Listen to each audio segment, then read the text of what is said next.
Hello, everyone, and welcome to this special edition of CUTSAdda on International Women's Day. Joining us today is a very special person, Ms.Pamela Cook-Hamilton, Executive Director, International Trade Center.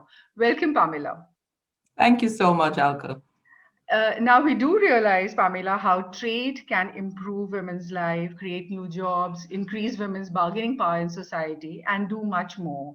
And there are some relevant, good initiatives around in this direction. Pamela, it will be really good to know from you what She Trades is and how it works to create an enabling environment ecosystem for women to thrive. Thank you so much, Alka. I really appreciate that and the opportunity to do this.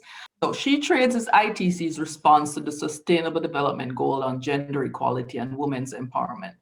Given our comparative advantage in trade-related technical assistance, She Trades provides trade-related technical assistance to support women's participation and benefit from the economy. We achieve this through a number of approaches, three of which include, firstly, connecting women to markets. And we do this by working with local trade support institutions to identify cohorts of women in trade. We upskill them in branding, packaging, value addition, quality compliance, export logistics, and other critical areas. We also leverage the private sector expertise, for example, UPS, Parsons School of Design, and eBay, to train them on how to pitch to investors, market to buyers, and how to develop investment and business plans.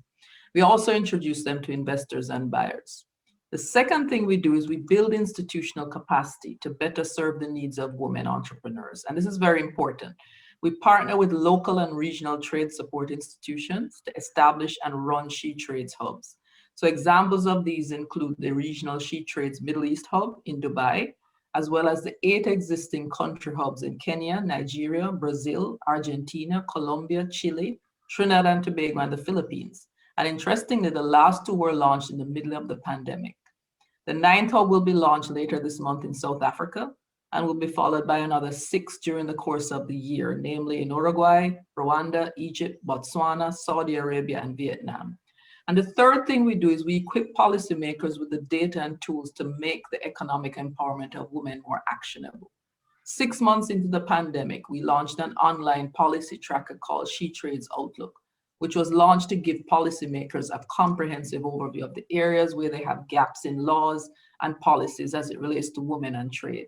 And just a few weeks ago, She Trades stewarded an ISO agreement on a globally harmonized definition of what's a woman-owned and woman-led business. Some examples of She Trades that we want to showcase, for example, are She Trades entrepreneurs who've been thriving. We have Ms. Stella Maris Katomi, who's from Kenya, manager of Stay House Tours, and she pivoted during the national lockdown to domestic tourism. She obtained COVID-19 certifications for her staff, and she adopted touchless technologies through mobile payments. And a result of this, Stay House Tours saw its business rebound and was actually able to secure 150 clients per month, even more than its pre-COVID numbers of 100 clients per month. And then there's Ms. Imran Khan of Bangladesh, the Supertel Limited CEO, who was able to create a new revenue stream from performing digital audits after completing workshops organized by She Trades Commonwealth and delivered by the ITC through Econ Connect. Because of that, during the pandemic, Imrana was able to pay her call agents on time and in full, and was even able to give charitable donations of food and clothing to a local orphanage for girls. So these are the kinds of things that we're really proud about and we're happy to continue to do and to explore. Super, super. And it really sounds exciting. And I know, Pamela, you're a great advocate of going green, going digital, and building resilience, which means even more during COVID and post-COVID times. Now, in your views and in your experience, what do you think, is needed to bridge this gender digital divide, which essentially are due to many factors, and that really handicaps women's inclusion in trade. How do you feel this could be bridged? Well, I mean, what's clear is that COVID-19 has just ripped the Band-Aid off of the digital divide issue. It's made it so abundantly clear that there are significant issues that need to be addressed. Last June, the UN Secretary General Guterres, he released a roadmap on digital cooperation. And it underscores the depth and breadth of the challenges that arise because of the inequalities in access to and the use of digital technologies and platforms. The picture is not encouraging. 93% of the world's population live within physical reach of mobile, broadband, or internet services. Only 53.6%, however, now use the internet, leaving an estimated 3.6 billion without access.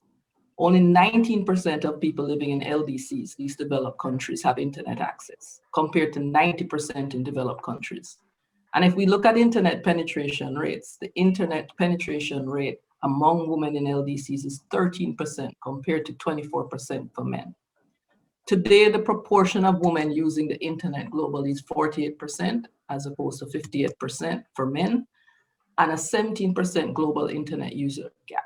Women are 21% less likely to own a mobile phone than a man. And when you drill down to the granular level of the digital divide, you'll see the lack of access and use of digital offerings is really something that impacts women negatively in low-income countries the most. So some responses that ITC has been trying to provide through She Trades is firstly, ensuring free and publicly available digital public goods exist specifically targeting women entrepreneurs in developing countries via shetrades.com and the free She Trades app, both of which give women access to networks of buyers and investors keen to source from women. The second, we build digital skills and capacities through dedicated training and support. With the generous support of UPS Foundation and other funders, ITC built a She Trades virtual learning space, which has delivered webinars, workshops, training, and one-on-one mentoring to over 3,000 women entrepreneurs in low-income countries across the globe. And thirdly, supporting global advocacy and policy change through online tools, such as the ITC e-procurement map, which is an online resource that details over 150,000 public tenders and preferential policies for women entrepreneurs, as well as She Trades Outlook, which is an online policy tracker, which helps governments see where they're lagging in terms of providing support to women in business. And barriers to trade for women in business, however, extend beyond the digital divide. An ITC business survey during the pandemic confirmed that for women entrepreneurs, the pandemic has exacerbated the existing difficulties they face with accessing finance, markets, and capacity building. 64% of women-led firms have declared their business operations were strongly and negatively affected by the crisis.